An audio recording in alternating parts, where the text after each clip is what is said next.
Assalamualaikum warahmatullahi wabarakatuh, sahabat beriman. Mudah-mudahan Anda masih selalu setia bersama kami di channel yang selalu menghadirkan kisah-kisah inspiratif. Pada kesempatan kali ini kami sudah menyiapkan satu kisah berhikmah untuk menambah iman kita. Sebelum itu mari, support channel ini dengan cara like dan subscribe. Klik lonceng juga, biar kamu nanti dapat konten bermanfaat lainnya. Pada suatu sore ketika Abu Nawas ke warung teh, kawan-kawan sudah berada di situ. Mereka memang sengaja sedang menunggu Abu Nawas. Nah, ini Abu Nawas datang, kata salah seorang dari mereka. Ada apa? Kata Abu Nawas sambil memesan secangkir teh hangat.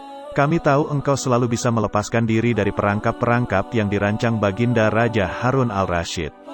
Tetapi kami yakin kali ini engkau pasti dihukum Baginda Raja bila engkau berani melakukannya. Kawan-kawan Abu Nawas membuka percakapan. Apa yang harus kutakutkan? Tidak ada sesuatu apapun yang perlu ditakuti kecuali kepada Allah Subhanahu wa Ta'ala, kata Abu Nawas menentang. Selama ini belum pernah ada seorang pun di negeri ini yang berani memantati Baginda Raja Harun al-Rasyid. Bukankah begitu hai Abu Nawas? Tanya kawan Abu Nawas. Tentu saja tidak ada yang berani melakukan hal itu karena itu adalah pelecehan yang amat berat, hukumannya pasti dipancung, kata Abu Nawas memberitahu. Itulah yang ingin kami ketahui darimu. Beranikah engkau melakukannya? Sudah kukatakan bahwa aku hanya takut kepada Allah Subhanahu wa Ta'ala saja. Sekarang apa taruhannya bila aku bersedia melakukannya? Abu Nawas ganti bertanya. 100 keping uang emas. Di samping itu Baginda harus tertawa tatkala engkau pantati, kata mereka. Abu Nawas pulang setelah menyanggupi tawaran yang amat berbahaya itu. Kawan-kawan Abu Nawas tidak yakin Abu Nawas sanggup membuat Baginda Raja tertawa apalagi ketika dipantati. Kayaknya kali ini Abu Nawas harus berhadapan dengan algojo pemenggal kepala. Minggu depan Baginda Raja Harun al-Rasyid akan mengadakan jamuan kenegaraan. Para menteri, pegawai istana dan orang-orang dekat Baginda diundang, termasuk Abu Nawas. Abu Nawas merasa hari-hari berlalu dengan cepat karena ia harus menciptakan jalan keluar yang paling aman bagi keselamatan lehernya dari pedang algojo. Tetapi bagi kawan-kawan Abu Nawas hari-hari terasa amat panjang, karena mereka tak sabar menunggu pertaruhan yang amat mendebarkan itu. Persiapan-persiapan di halaman istana sudah dimulai.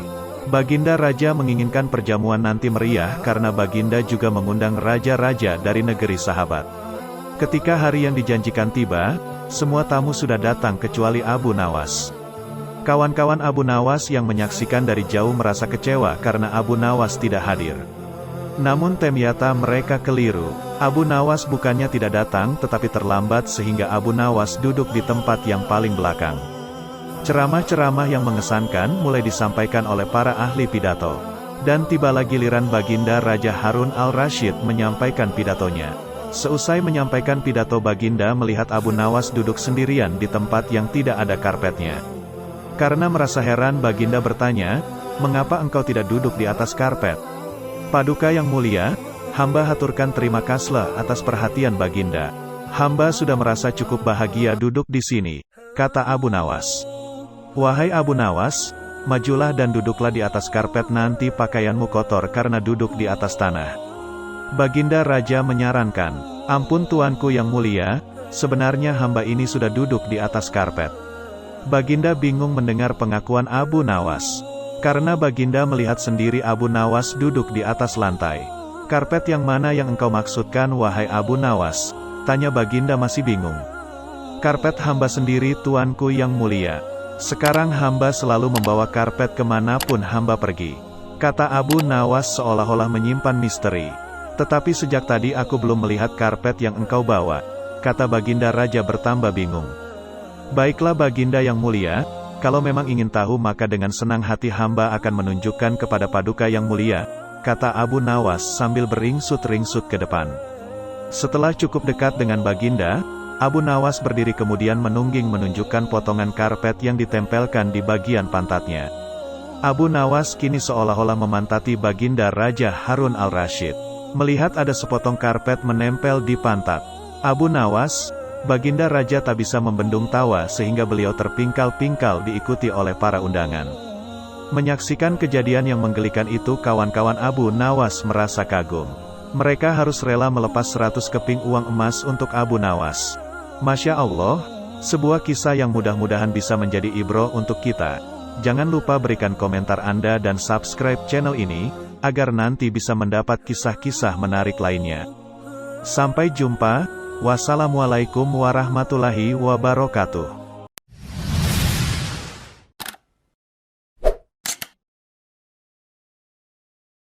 Assalamualaikum warahmatullahi wabarakatuh, sahabat beriman.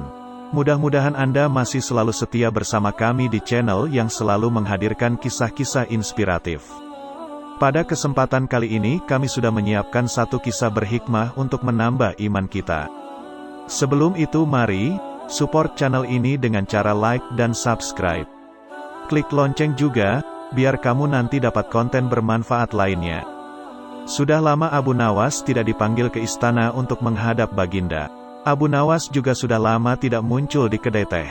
Kawan-kawan Abu Nawas banyak yang merasa kurang bergairah tanpa kehadiran Abu Nawas. Tentu saja keadaan kedai tak semarak karena Abu Nawas si pemicu tawa tidak ada. Suatu hari ada seorang laki-laki setengah baya ke kedai teh menanyakan Abu Nawas. Ia mengeluh bahwa ia tidak menemukan jalan keluar dari masalah pelik yang dihadapi. Salah seorang teman Abu Nawas ingin mencoba menolong. "Cobalah utarakan kesulitanmu kepadaku, barangkali aku bisa membantu," kata kawan Abu Nawas. "Baiklah, aku mempunyai rumah yang amat sempit. Sedangkan aku tinggal bersama istri dan ke-8 anak-anakku. Rumah itu kami rasakan terlalu sempit sehingga kami tidak merasa bahagia," kata orang itu membeberkan kesulitannya. Kawan Abu Nawas tidak mampu memberikan jalan keluar, juga yang lainnya. Sehingga mereka menyarankan agar orang itu pergi menemui Abu Nawas di rumahnya saja. Orang itu pun pergi ke rumah Abu Nawas. Dan kebetulan Abu Nawas sedang mengaji. Setelah mengutarakan kesulitan yang sedang dialami, Abu Nawas bertanya kepada orang itu. "Punyakah engkau seekor domba?" "Tidak, tetapi aku mampu membelinya," jawab orang itu. "Kalau begitu belilah seekor dan tempatkan domba itu di dalam rumahmu."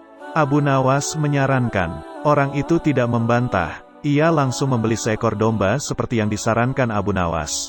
Beberapa hari kemudian orang itu datang lagi menemui Abu Nawas. "Wahai Abu Nawas, aku telah melaksanakan saranmu, tetapi rumahku bertambah sesak. Aku dan keluargaku merasa segala sesuatu menjadi lebih buruk dibandingkan sebelum tinggal bersama domba," kata orang itu mengeluh. "Kalau begitu belilah lagi beberapa ekor unggas dan tempatkan juga mereka di dalam rumahmu," kata Abu Nawas. Orang itu tidak membantah. Ia langsung membeli beberapa ekor unggas yang kemudian dimasukkan ke dalam rumahnya. Beberapa hari kemudian orang itu datang lagi ke rumah Abu Nawas. "Wahai Abu Nawas, aku telah melaksanakan saran-saranmu dengan menambah penghuni rumahku dengan beberapa ekor unggas. Namun begitu aku dan keluargaku semakin tidak betah tinggal di rumah yang makin banyak penghuninya. Kami bertambah merasa tersiksa," kata orang itu dengan wajah yang semakin muram. "Kalau begitu belilah seekor anak unta dan peliharalah di dalam rumahmu," kata Abu Nawas menyarankan orang itu tidak membantah. Ia langsung ke pasar hewan membeli seekor anak unta untuk dipelihara di dalam rumahnya. Beberapa hari kemudian orang itu datang lagi menemui Abu Nawas. Ia berkata, "Wahai Abu Nawas, tahukah engkau bahwa keadaan di dalam rumahku sekarang hampir seperti neraka?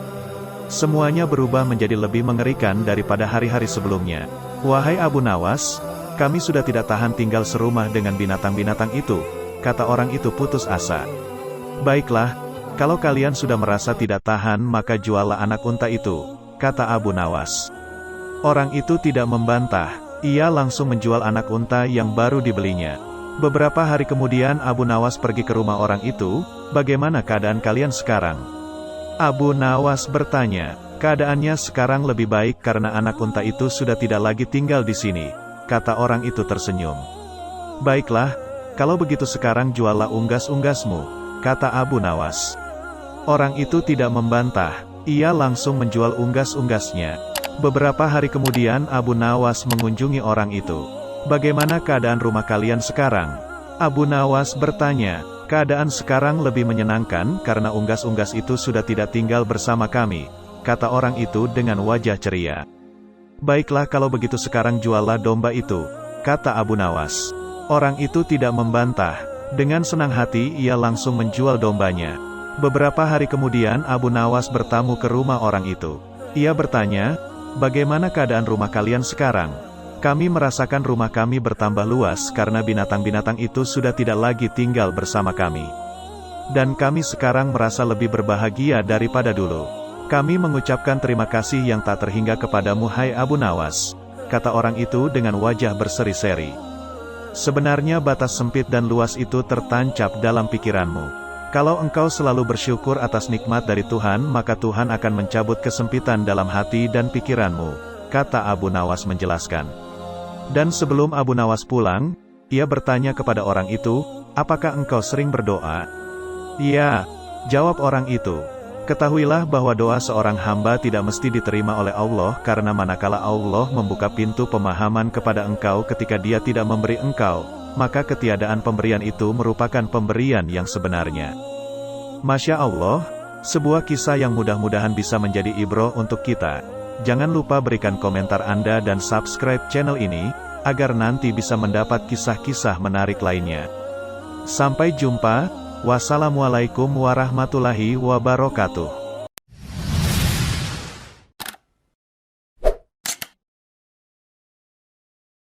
Assalamualaikum warahmatullahi wabarakatuh, sahabat beriman. Mudah-mudahan Anda masih selalu setia bersama kami di channel yang selalu menghadirkan kisah-kisah inspiratif. Pada kesempatan kali ini kami sudah menyiapkan satu kisah berhikmah untuk menambah iman kita. Sebelum itu mari, support channel ini dengan cara like dan subscribe. Klik lonceng juga, biar kamu nanti dapat konten bermanfaat lainnya. Sudah bertahun-tahun Baginda Raja Harun al-Rasyid ingin mengalahkan Abu Nawas. Namun perangkap-perangkap yang selama ini dibuat semua bisa diatasi dengan cara-cara yang cemerlang oleh Abu Nawas. Baginda Raja tidak putus asa. Masih ada puluhan jaring muslihat untuk menjerat Abu Nawas. Baginda Raja beserta para menteri sering mengunjungi tempat pemandian air hangat yang hanya dikunjungi para pangeran, bangsawan dan orang-orang terkenal. Suatu sore yang cerah ketika Baginda Raja beserta para menterinya berendam di kolam, beliau berkata kepada para menteri, "Aku punya akal untuk menjebak Abu Nawas." "Apakah itu wahai Paduka yang mulia?" tanya salah seorang menteri. "Kalian tak usah tahu dulu. Aku hanya menghendaki kalian datang lebih dini besok sore. Jangan lupa datanglah besok sebelum Abu Nawas datang karena aku akan mengundangnya untuk mandi bersama-sama kita," kata Baginda Raja memberi pengarahan. Baginda Raja memang sengaja tidak menyebutkan tipuan apa yang akan digelar besok. Abu Nawas diundang untuk mandi bersama Baginda Raja dan para menteri di pemandian air hangat yang terkenal itu. Seperti yang telah direncanakan, Baginda Raja dan para menteri sudah datang lebih dahulu. Baginda membawa 19 butir telur ayam. 18 butir dibagikan kepada para menterinya. 1 butir untuk dirinya sendiri. Kemudian Baginda memberi pengarahan singkat tentang apa yang telah direncanakan untuk menjebak Abu Nawas. Ketika Abu Nawas datang, Baginda Raja beserta para menteri sudah berendam di kolam. Abu Nawas melepas pakaian dan langsung ikut berendam. Abu Nawas harap-harap cemas. Kira-kira permainan apa lagi yang akan dihadapi? Mungkin permainan kali ini lebih berat karena Baginda Raja tidak memberi tenggang waktu untuk berpikir. Tiba-tiba Baginda Raja membuyarkan lamunan Abu Nawas. Beliau berkata, "Hai Abu Nawas, aku mengundangmu mandi bersama karena ingin mengajak engkau ikut dalam permainan kami." "Permainan apakah itu, Paduka yang mulia?" tanya Abu Nawas belum mengerti. "Kita sekali-kali melakukan sesuatu yang secara alami hanya bisa dilakukan oleh binatang. Sebagai manusia kita mesti bisa dengan cara kita masing-masing," kata Baginda sambil tersenyum. "Hamba belum mengerti Baginda yang mulia," kata Abu Nawas agak ketakutan. "Masing-masing dari kita harus bisa bertelur seperti ayam dan barang siapa yang tidak bisa bertelur maka ia harus dihukum," kata Baginda. Abu Nawas tidak berkata apa-apa, wajahnya nampak murung. Ia semakin yakin dirinya tak akan bisa lolos dari lubang jebakan Baginda dengan mudah. Melihat wajah Abu Nawas murung, wajah Baginda Raja semakin berseri-seri. "Nah sekarang apa lagi yang kita tunggu? Kita menyelam lalu naik ke atas sambil menunjukkan telur kita masing-masing," perintah Baginda Raja. Baginda Raja dan para menteri mulai menyelam, kemudian naik ke atas satu persatu derigan menanting sebutir telur ayam. Abu Nawas masih di dalam kolam. Ia tentu saja tidak sempat mempersiapkan telur karena ia memang tidak tahu kalau ia diharuskan bertelur seperti ayam. Kini Abu Nawas tahu kalau Baginda Raja dan para menteri telah mempersiapkan telur masing-masing 1 butir. Karena belum ada seorang manusia pun yang bisa bertelur dan tidak akan pernah ada yang bisa. Karena dadanya mulai terasa sesak, Abu Nawas cepat-cepat muncul ke permukaan kemudian naik ke atas. Baginda Raja langsung mendekati Abu Nawas. Abu Nawas nampak tenang. Bahkan ia berlakau aneh. Tiba-tiba saja ia mengeluarkan suara seperti ayam jantan berkokok, keras sekali sehingga Baginda dan para menterinya merasa heran. Ampun tuanku yang mulia, hamba tidak bisa bertelur seperti Baginda dan para menteri, kata Abu Nawas sambil membungkuk hormat. Kalau begitu engkau harus dihukum, kata Baginda bangga. Tunggu dulu wahai tuanku yang mulia, kata Abu Nawas memohon. Apalagi hai Abu Nawas, kata Baginda tidak sabar. Paduka yang mulia, sebelumnya izinkan hamba membela diri. Sebenarnya kalau hamba mau bertelur, hamba tentu mampu. Tetapi hamba merasa menjadi ayam jantan maka hamba tidak bertelur. Hanya ayam betina saja yang bisa bertelur. Kukuruyuk, kata Abu Nawas dengan membusungkan dada. Baginda Raja tidak bisa berkata apa-apa. Wajah Baginda dan para menteri yang semula cerah penuh kemenangan kini mendadak berubah menjadi merah padam karena malu. Sebab mereka dianggap ayam betina. Abu Nawas memang licin, malah kini lebih licin daripada belut. Karena merasa malu, Baginda Raja Harun al-Rasyid dan para menteri segera berpakaian dan kembali ke istana tanpa mengucapkan sepatah kata pun. Memang Abu Nawas yang tampaknya blowon itu sebenarnya diakui oleh para ilmuwan sebagai ahli mantik atau ilmu logika. Gampang saja baginya untuk membolak-balikkan dan mempermainkan kata-kata guna menjatuhkan mental lawan-lawannya. Masya Allah, sebuah kisah yang mudah-mudahan bisa menjadi ibroh untuk kita. Jangan lupa berikan komentar Anda dan subscribe channel ini, agar nanti bisa mendapat kisah-kisah menarik lainnya. Sampai jumpa. Wassalamualaikum warahmatullahi wabarakatuh.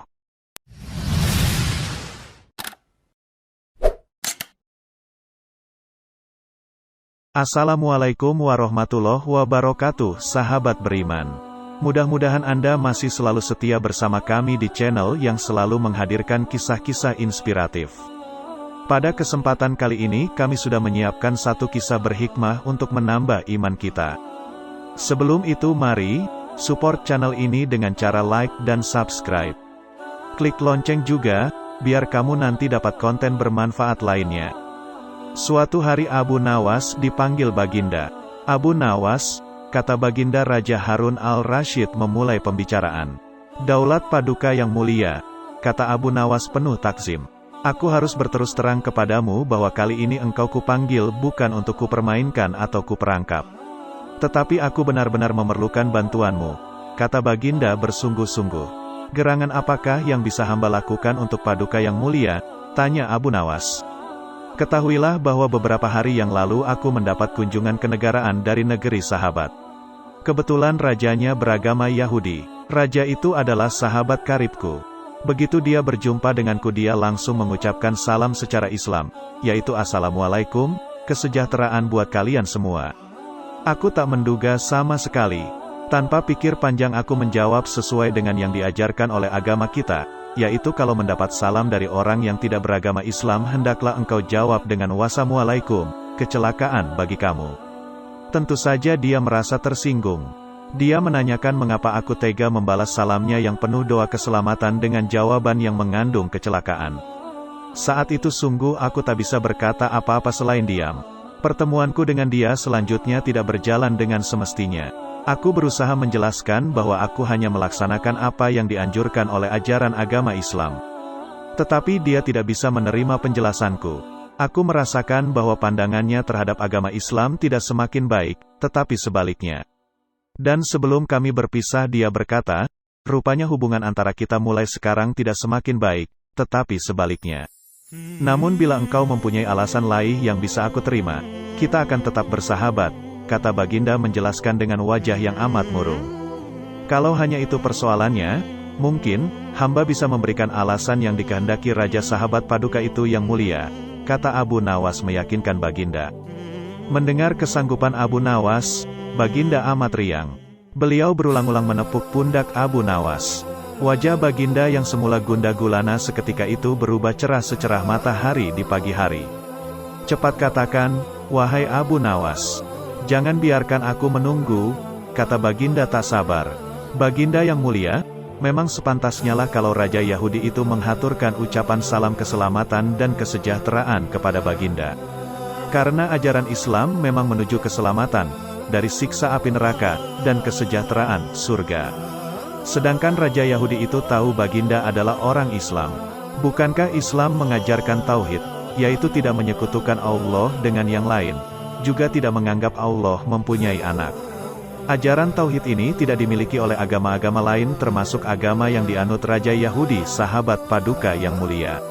Ajaran agama Yahudi menganggap Uzair 79 adalah anak Allah seperti orang Nasrani beranggapan Isa anak Allah. Maha suci Allah dari segala sangkaan mereka, tidak pantas Allah mempunyai anak. Sedangkan orang Islam membalas salam dengan ucapan wassalamualaikum, kecelakaan bagi kamu, bukan berarti kami mendoakan kamu agar celaka.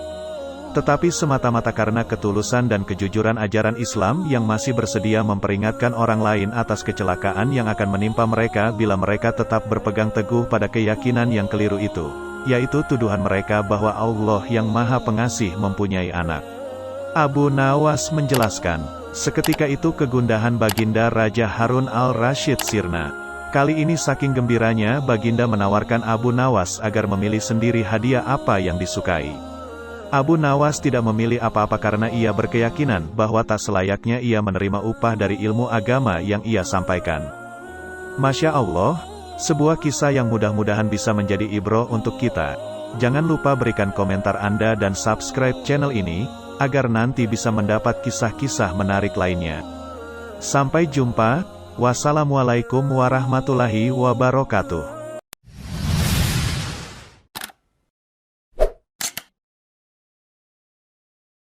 Assalamualaikum warahmatullahi wabarakatuh, sahabat beriman. Mudah-mudahan Anda masih selalu setia bersama kami di channel yang selalu menghadirkan kisah-kisah inspiratif. Pada kesempatan kali ini kami sudah menyiapkan satu kisah berhikmah untuk menambah iman kita. Sebelum itu mari, support channel ini dengan cara like dan subscribe. Klik lonceng juga, biar kamu nanti dapat konten bermanfaat lainnya. Secara tak terduga pangeran yang menjadi putra Marikota jatuh sakit. Sudah banyak tabib yang didatangkan untuk memeriksa dan mengobati tapi tak seorang pun mampu menyembuhkannya. Akhirnya raja mengadakan sayembara. Sayembara boleh diikuti oleh rakyat dari semua lapisan, tidak terkecuali oleh para penduduk negeri tetangga. Sayembara yang menyediakan hadiah menggiurkan itu dalam waktu beberapa hari berhasil menyerap ratusan peserta. Namun tak satu pun dari mereka berhasil mengobati penyakit sang pangeran. Akhirnya sebagai sahabat dekat Abu Nawas, menawarkan jasa baik untuk menolong sang putra mahkota. Baginda Harun al-Rashid menerima usul itu dengan penuh harap. Abu Nawas sadar bahwa dirinya bukan tabib. Dari itu ia tidak membawa peralatan apa-apa. Para tabib yang ada di istana tercengang melihat Abu Nawas yang datang tanpa peralatan yang mungkin diperlukan. Mereka berpikir mungkinkah orang macam Abu Nawas ini bisa mengobati penyakit sang pangeran. Sedangkan para tabib terkenal dengan peralatan yang lengkap saja tidak sanggup. Bahkan penyakitnya tidak terlacak. Abu Nawas merasa bahwa seluruh perhatian tertuju padanya. Namun Abu Nawas tidak begitu memperdulikannya. Abu Nawas dipersilahkan memasuki kamar pangeran yang sedang terbaring. Ia menghampiri sang pangeran dan duduk di sisinya. Setelah Abu Nawas dan sang pangeran saling pandang beberapa saat, Abu Nawas berkata, "Saya membutuhkan seorang tua yang di masa mudanya sering mengembara ke pelosok negeri." Orang tua yang diinginkan Abu Nawas didatangkan.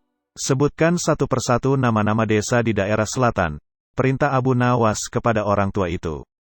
Ketika orang tua itu menyebutkan nama-nama desa bagian selatan, Abu Nawas menempelkan telinganya ke dada sang pangeran.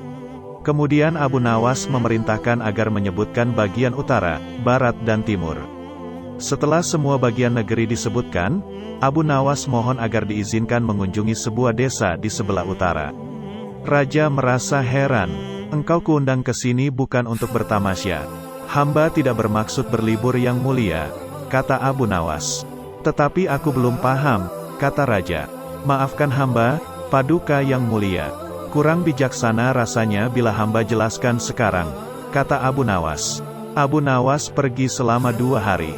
Sekembali dari desa itu, Abu Nawas menemui sang pangeran dan membisikkan sesuatu, kemudian menempelkan telinganya ke dada sang pangeran. Lalu Abu Nawas menghadap raja. Apakah yang mulia masih menginginkan sang pangeran tetap hidup? Tanya Abu Nawas. Apa maksudmu? Raja balas bertanya. Sang pangeran sedang jatuh cinta pada seorang gadis desa di sebelah utara negeri ini, kata Abu Nawas menjelaskan. Bagaimana kau tahu? Ketika nama-nama desa di seluruh negeri disebutkan, tiba-tiba degup jantungnya bertambah keras ketika mendengarkan nama sebuah desa di bagian utara negeri ini. Dan sang pangeran tidak berani mengutarakannya kepada Baginda. Lalu apa yang harus aku lakukan? Tanya raja. Mengawinkan pangeran dengan gadis desa itu. Kalau tidak, tawar raja ragu-ragu. Cinta itu buta. Bila kita tidak berusaha mengobati kebutaannya, maka ia akan mati. Rupanya saran Abu Nawas tidak bisa ditolak. Sang pangeran adalah putra satu-satunya yang merupakan pewaris tunggal kerajaan. Abu Nawas benar. Begitu mendengar persetujuan sang raja, sang pangeran berangsur-angsur pulih. Sebagai tanda terima kasih, raja memberi Abu Nawas sebuah cincin permata yang amat indah. Masya Allah, sebuah kisah yang mudah-mudahan bisa menjadi ibroh untuk kita. Jangan lupa berikan komentar Anda dan subscribe channel ini, agar nanti bisa mendapat kisah-kisah menarik lainnya. Sampai jumpa, wassalamualaikum warahmatullahi wabarakatuh.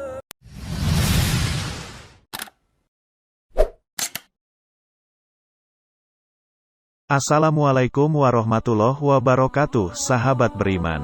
Mudah-mudahan Anda masih selalu setia bersama kami di channel yang selalu menghadirkan kisah-kisah inspiratif. Pada kesempatan kali ini kami sudah menyiapkan satu kisah berhikmah untuk menambah iman kita. Sebelum itu mari, support channel ini dengan cara like dan subscribe. Klik lonceng juga, biar kamu nanti dapat konten bermanfaat lainnya. Kawan-kawan Abu Nawas merencanakan akan mengadakan perjalanan wisata ke hutan. Tetapi tanpa keikutsertaan Abu Nawas, perjalanan akan terasa memenatkan dan membosankan. Sehingga mereka beramai-ramai pergi ke rumah Abu Nawas untuk mengajaknya ikut serta. Abu Nawas tidak keberatan. Mereka berangkat dengan mengendarai keledai masing-masing sambil bercengkrama. Tak terasa, mereka telah menempuh hampir separuh perjalanan. Kini mereka tiba di pertigaan jalan yang jauh dari perumahan penduduk.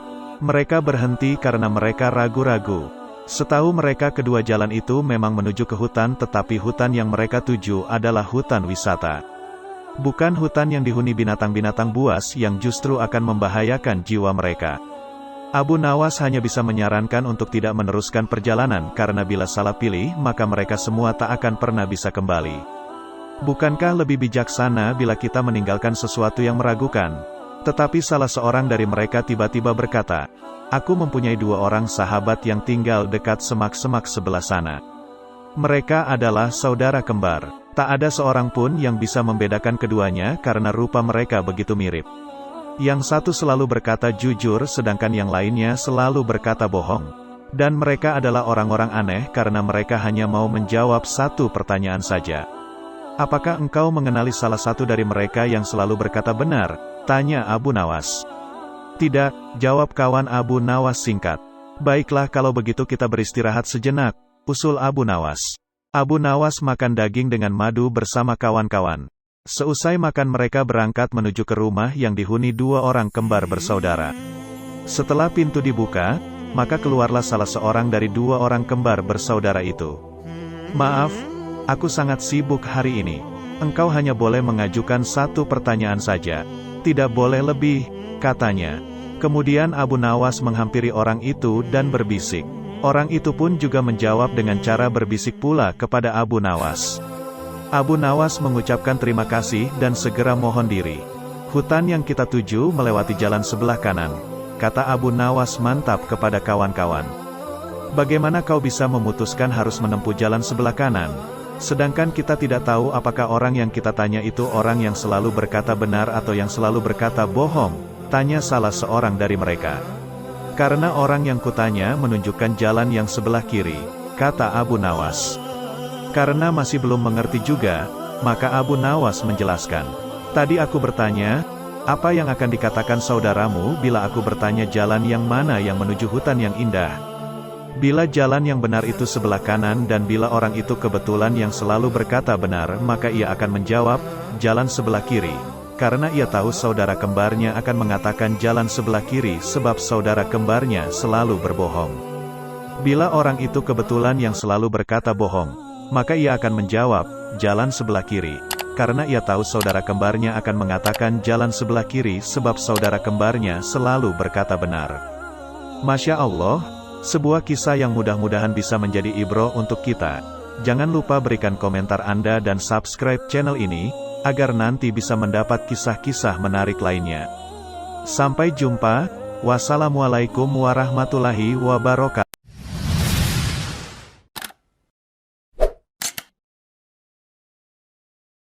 Assalamualaikum warahmatullahi wabarakatuh, sahabat beriman. Mudah-mudahan Anda masih selalu setia bersama kami di channel yang selalu menghadirkan kisah-kisah inspiratif. Pada kesempatan kali ini kami sudah menyiapkan satu kisah berhikmah untuk menambah iman kita. Sebelum itu mari, support channel ini dengan cara like dan subscribe. Klik lonceng juga, biar kamu nanti dapat konten bermanfaat lainnya. Tanpa pikir panjang Abu Nawas memutuskan untuk menjual keledai kesayangannya. Keledai itu merupakan kendaraan Abu Nawas satu-satunya. Sebenarnya ia tidak tega untuk menjualnya. Tetapi keluarga Abu Nawas amat membutuhkan uang. Dan istrinya setuju. Keesokan harinya Abu Nawas membawa keledai ke pasar. Abu Nawas tidak tahu kalau ada sekelompok pencuri yang terdiri dari 4 orang telah mengetahui keadaan dan rencana Abu Nawas. Mereka sepakat akan memperdaya Abu Nawas. Rencana pun mulai mereka susun. Ketika Abu Nawas beristirahat di bawah pohon, salah seorang mendekat dan berkata, "Apakah engkau akan menjual kambingmu?" Tentu saja Abu Nawas terperanjat mendengar pertanyaan yang begitu tiba-tiba. "Ini bukan kambing," kata Abu Nawas. "Kalau bukan kambing, lalu apa?" tanya pencuri itu selanjutnya. "Keledai," kata Abu Nawas. "Kalau engkau yakin itu keledai, jual saja ke pasar dan tanyakan pada mereka," kata komplotan pencuri itu sambil berlalu. Abu Nawas tidak terpengaruh. Kemudian ia meneruskan perjalanannya. Ketika Abu Nawas sedang menunggang keledai, pencuri kedua menghampirinya dan berkata, "Mengapa kau menunggang kambing?" "Ini bukan kambing tapi keledai." "Kalau itu keledai aku tidak bertanya seperti itu. Dasar orang aneh. Kambing kok dikatakan keledai? Kalau ini kambing, aku tidak akan menungganginya," jawab Abu Nawas tanpa ragu. "Kalau engkau tidak percaya, pergilah ke pasar dan tanyakan pada orang-orang di sana," kata pencuri kedua sambil berlalu. Abu Nawas belum terpengaruh dan ia tetap berjalan menuju pasar. Pencuri ketiga datang menghampiri Abu Nawas. "Hai Abu Nawas, akan kau bawa kemana kambing itu?" Kali ini Abu Nawas tidak segera menjawab. Ia mulai ragu. Sudah 3 orang mengatakan kalau hewan yang dibawanya adalah kambing. Pencuri ketiga tidak menyia-nyiakan kesempatan. Ia makin merecoki otak Abu Nawas. "Sudahlah, biarpun kau bersikeras hewan itu adalah keledai, nyatanya itu adalah kambing, kambing, kambing." Abu Nawas berhenti sejenak untuk beristirahat di bawah pohon. Pencuri keempat melaksanakan strategi busuknya. Ia duduk di samping Abu Nawas dan mengajak tokoh cerdik ini untuk berbincang-bincang. "Aha, bagus sekali kambingmu ini," pencuri keempat membuka percakapan. "Kau juga yakin ini kambing?" tanya Abu Nawas. "Loh, iya jelas sekali kalau hewan ini adalah kambing. Kalau boleh aku ingin membelinya. Berapa kau mau membayarnya?" 3 dirham. Abu Nawas setuju. Setelah menerima uang dari pencuri keempat kemudian Abu Nawas langsung pulang.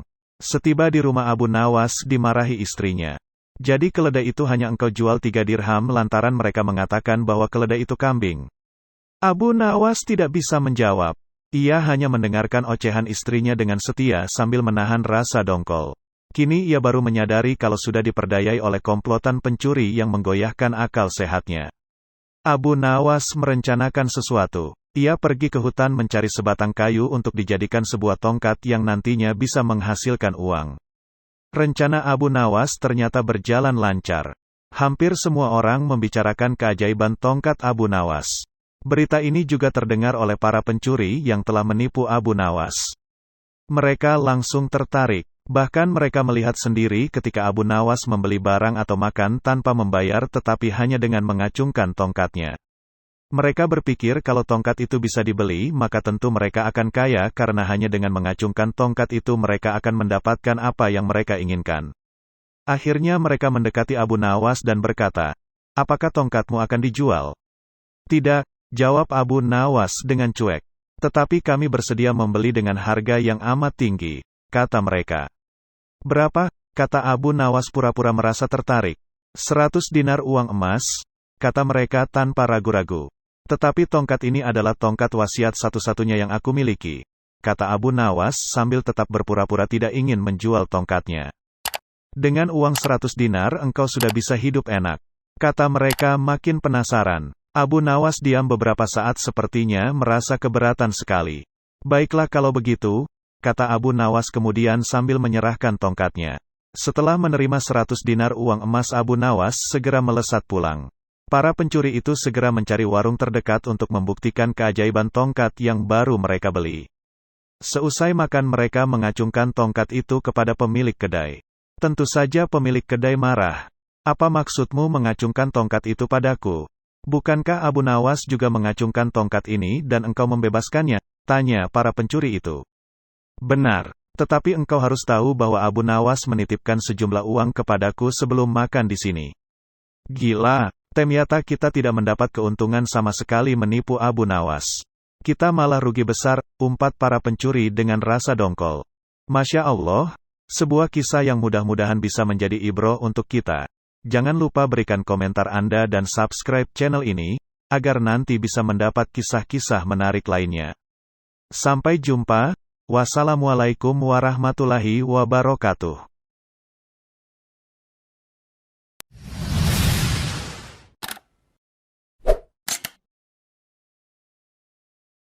Assalamualaikum warahmatullahi wabarakatuh, sahabat beriman.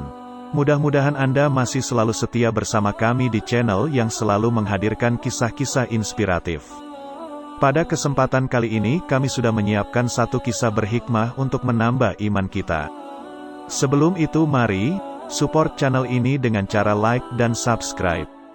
Klik lonceng juga, biar kamu nanti dapat konten bermanfaat lainnya. Pada zaman dahulu orang berpikir dengan cara yang amat sederhana. Dan karena kesederhanaan berpikir ini seorang pencuri yang telah berhasil menggondol 100 keping lebih uang emas milik seorang saudagar kaya tidak sudi menyerah.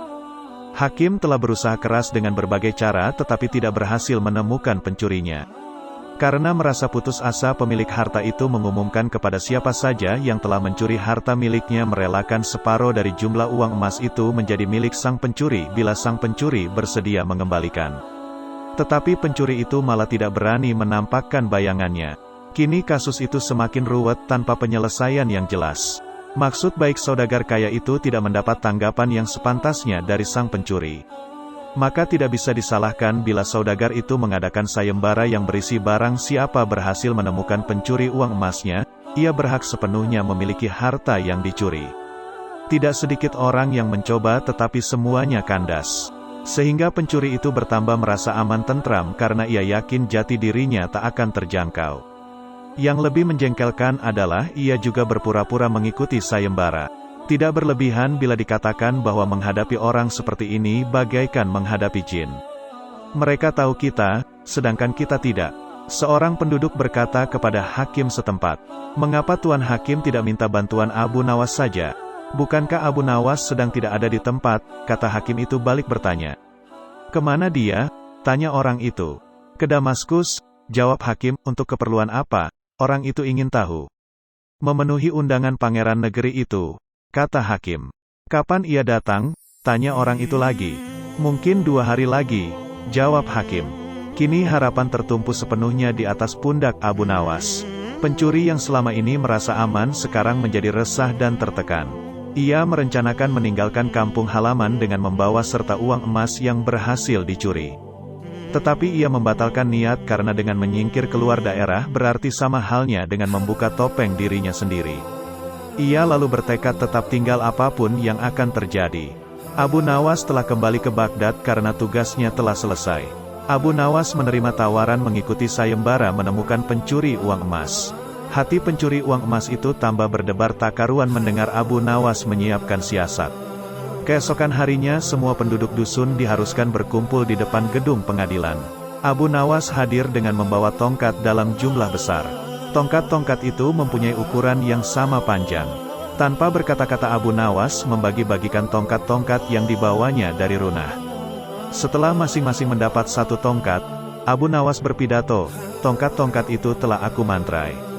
Besok pagi kalian harus menyerahkan kembali tongkat yang telah aku bagikan. Jangan khawatir, tongkat yang dipegang oleh pencuri selama ini menyembunyikan diri akan bertambah panjang satu jari telunjuk. Sekarang pulanglah kalian." Orang-orang yang merasa tidak mencuri tentu tidak mempunyai pikiran apa-apa.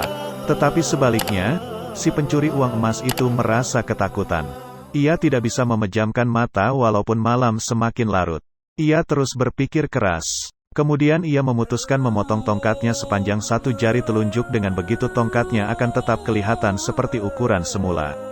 Pagi hari orang mulai berkumpul di depan gedung pengadilan.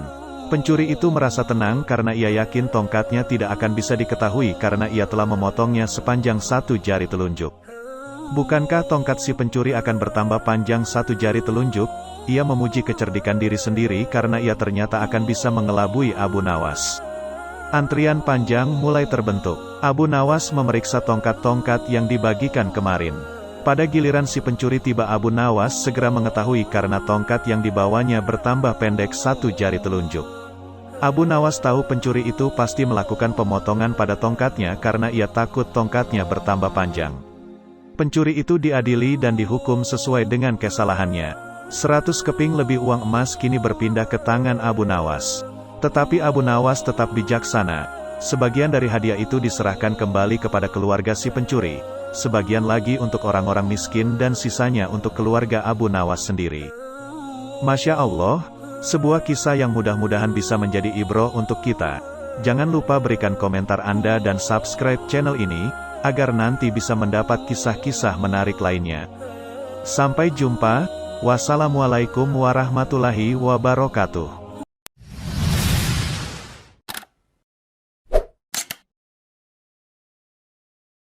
Assalamualaikum warahmatullahi wabarakatuh, sahabat beriman. Mudah-mudahan Anda masih selalu setia bersama kami di channel yang selalu menghadirkan kisah-kisah inspiratif. Pada kesempatan kali ini kami sudah menyiapkan satu kisah berhikmah untuk menambah iman kita. Sebelum itu mari, support channel ini dengan cara like dan subscribe. Klik lonceng juga, biar kamu nanti dapat konten bermanfaat lainnya. Ada seorang yogis, ahli yoga, mengajak seorang pendeta bersekongkol akan memperdaya iman Abu Nawas.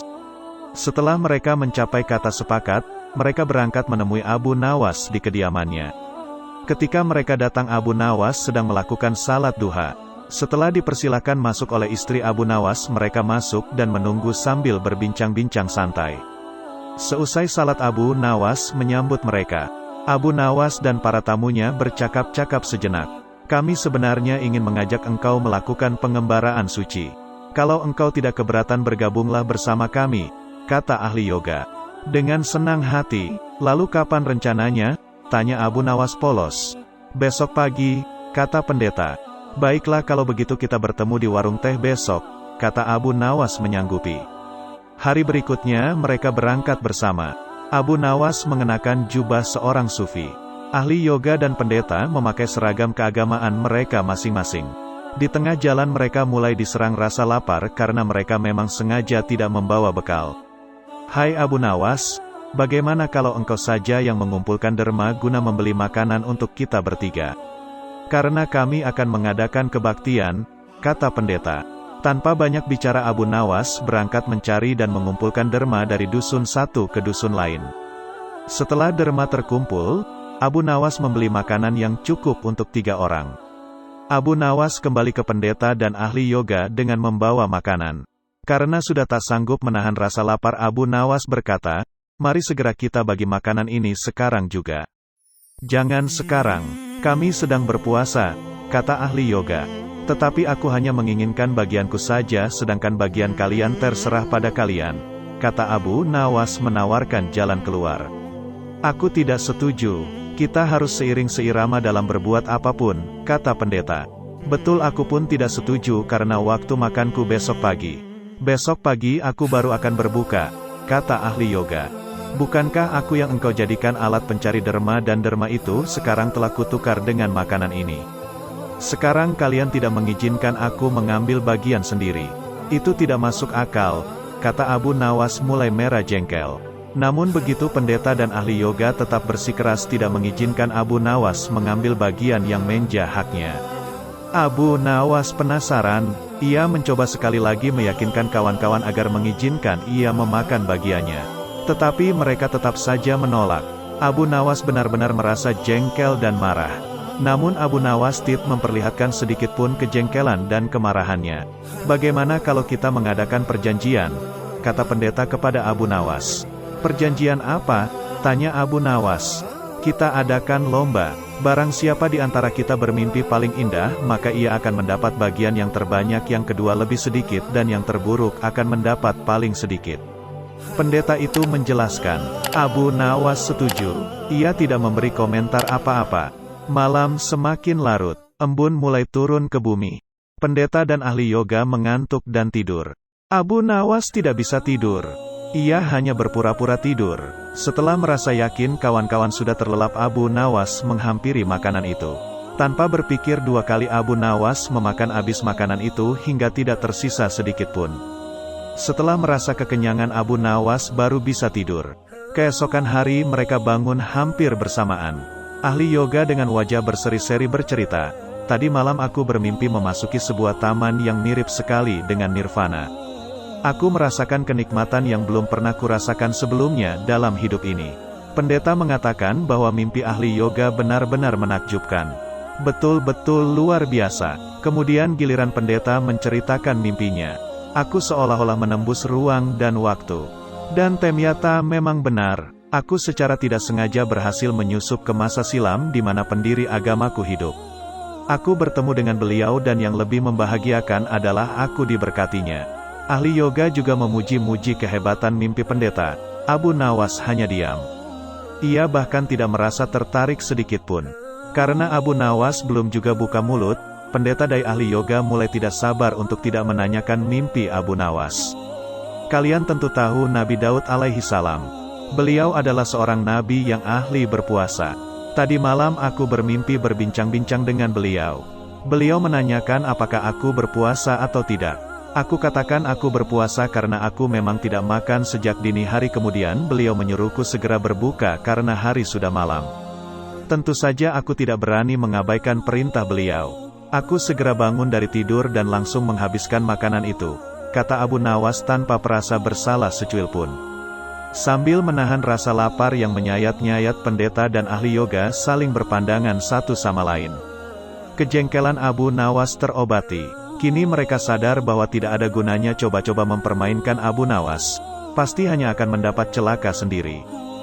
Masya Allah, sebuah kisah yang mudah-mudahan bisa menjadi ibroh untuk kita. Jangan lupa berikan komentar Anda dan subscribe channel ini, agar nanti bisa mendapat kisah-kisah menarik lainnya. Sampai jumpa, wassalamualaikum warahmatullahi wabarakatuh.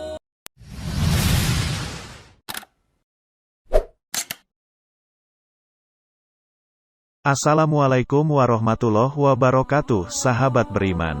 Mudah-mudahan Anda masih selalu setia bersama kami di channel yang selalu menghadirkan kisah-kisah inspiratif. Pada kesempatan kali ini kami sudah menyiapkan satu kisah berhikmah untuk menambah iman kita. Sebelum itu mari, support channel ini dengan cara like dan subscribe.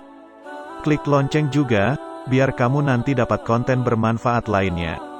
Abu Nawas belum kembali. Kata istrinya, ia bersarna seorang pendeta dan seorang ahli yoga sedang melakukan pengembaraan suci. Padahal saat ini Baginda amat membutuhkan bantuan Abu Nawas.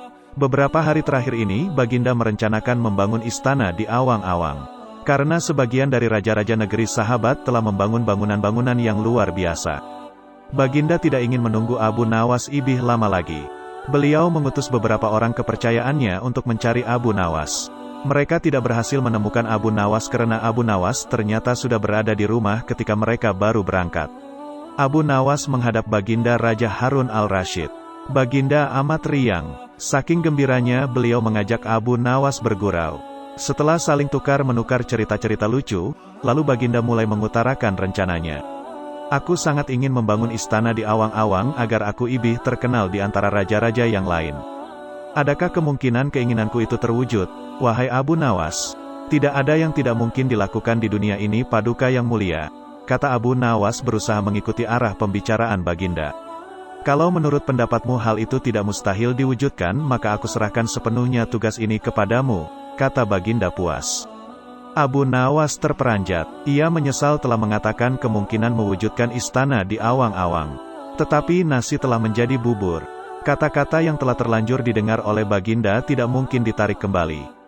Baginda memberi waktu Abu Nawas beberapa minggu. Rasanya tak ada yang lebih berat bagi Abu Nawas kecuali tugas yang diembannya sekarang.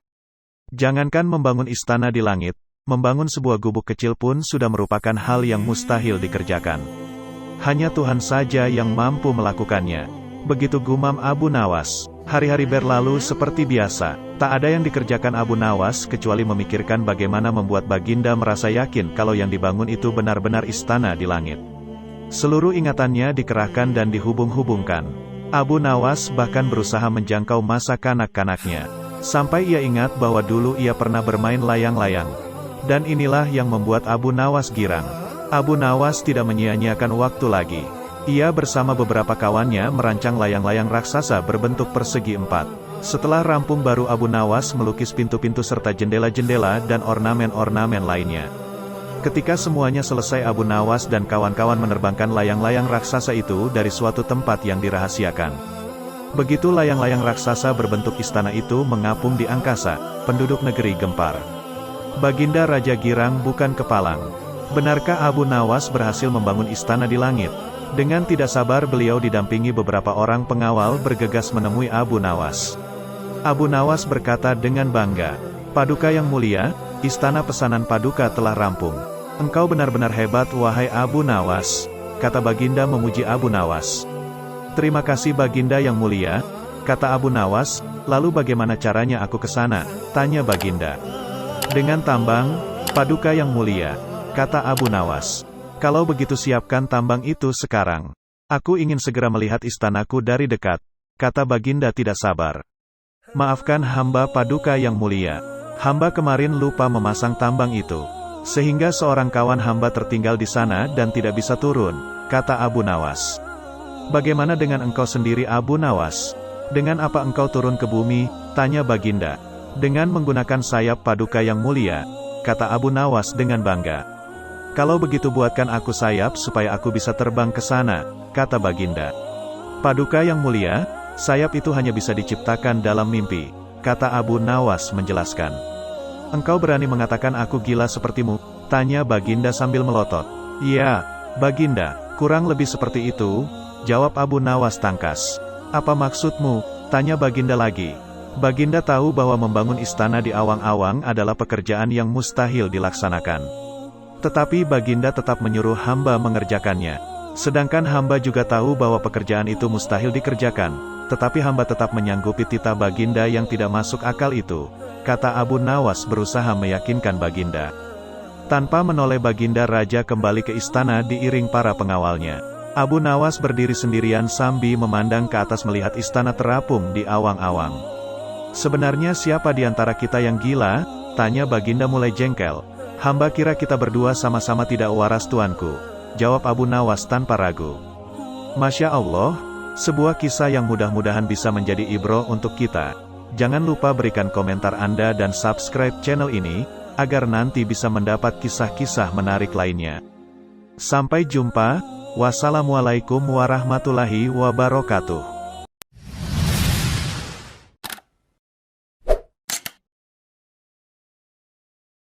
Assalamualaikum warahmatullahi wabarakatuh, sahabat beriman. Mudah-mudahan Anda masih selalu setia bersama kami di channel yang selalu menghadirkan kisah-kisah inspiratif. Pada kesempatan kali ini kami sudah menyiapkan satu kisah berhikmah untuk menambah iman kita. Sebelum itu mari, support channel ini dengan cara like dan subscribe. Klik lonceng juga, biar kamu nanti dapat konten bermanfaat lainnya. Saat itu Abu Nawas baru saja pulang dari istana setelah dipanggil Baginda. Ia tidak langsung pulang ke rumah melainkan berjalan-jalan lebih dahulu ke perkampungan orang-orang Baduy.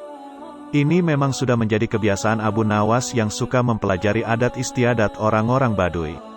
Pada suatu perkampungan, Abu Nawas sempat melihat sebuah rumah besar yang dari luar terdengar suara hingar-bingar seperti suara kerumunan puluhan orang.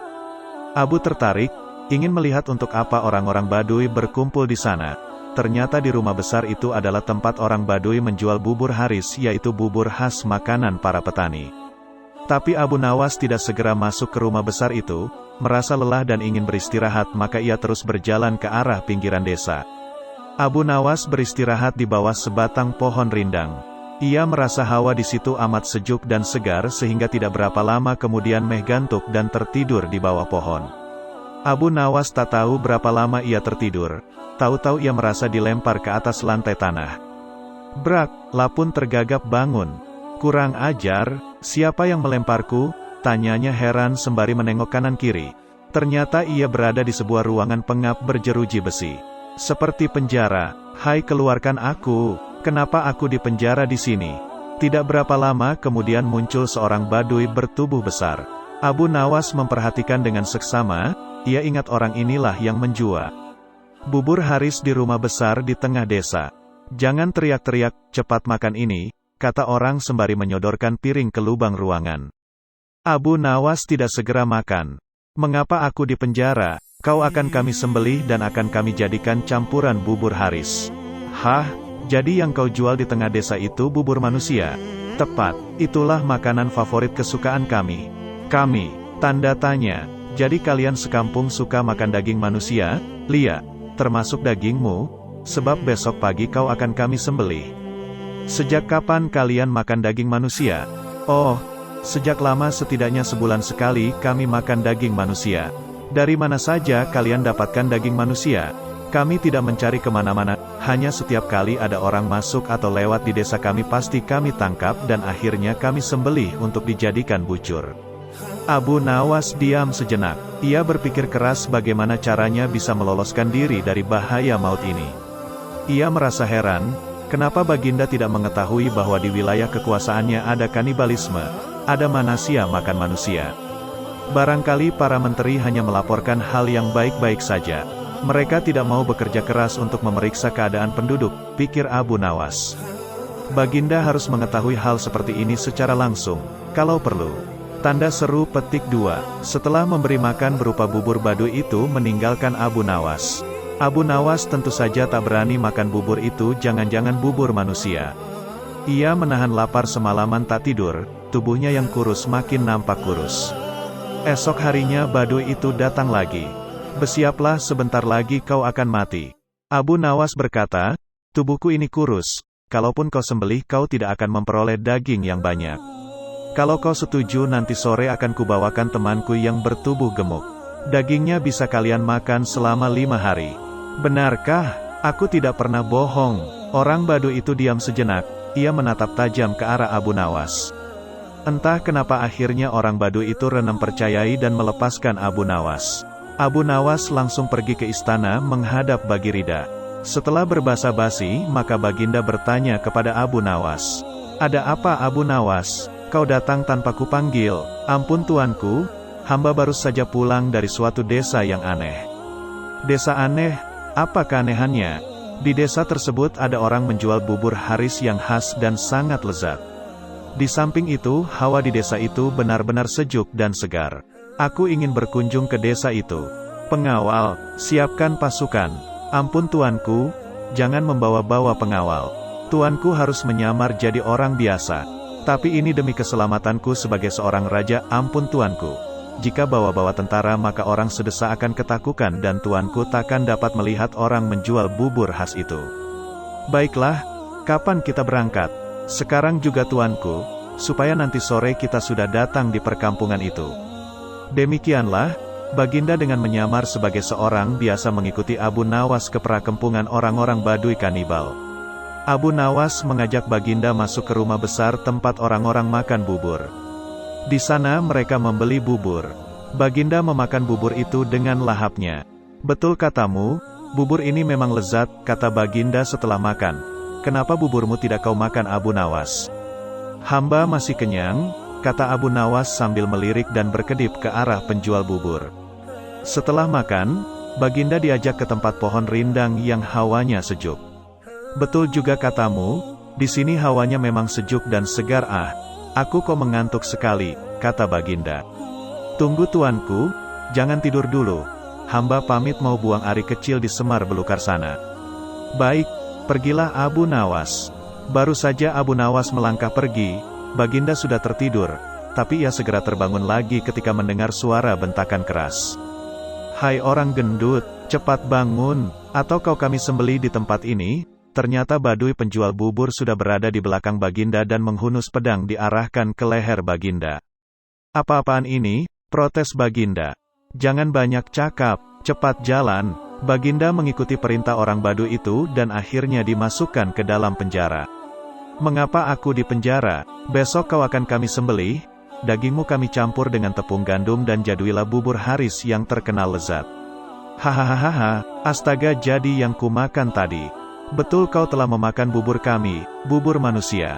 Hukek, tanda seru petik 2. Baginda mau muntah tapi tak bisa. Sekarang tidurlah, berdoalah, sebab besok kau akan mati. Tunggu, mau apa lagi? Berapa penghasilanmu sehari dari menjual bubur itu? 50 dirham, cuma segitu? Lia, aku bisa memberimu 500 dirham hanya dengan menjual topi. Masak, sekarang berikan aku bahan kain untuk membuat topi. Besok pagi boleh Kail coba menjual topi buatanku itu ke pasar. Hasilnya boleh kau miliki semua. Baduy itu ragu, ia berbalik melangkah pergi. Tak lama kemudian kembali lagi dengan bahan-bahan untuk membuat topi. Esok paginya Baginda menyerahkan sebuah topi yang bagus kepada si Baduy. Baginda berpesan, juallah topi ini kepada Menteri Farhan di Istana Baghdad. Baduy itu menuruti saran Baginda. Menteri Farhan terkejut saat melihat seorang Baduy datang menemuinya.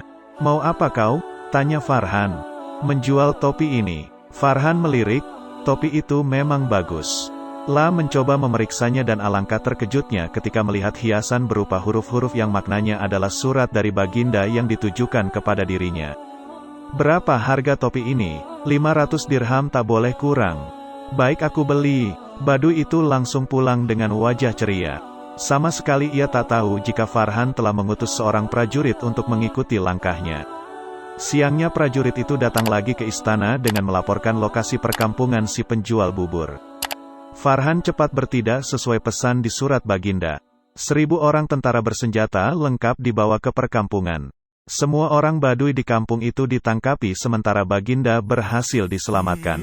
Untung kau bertindak cepat. Terlambat sedikit saja aku sudah jadi bubur, kata Baginda kepada Farhan. Semua ini gara-gara Abu Nawas, kata Farhan.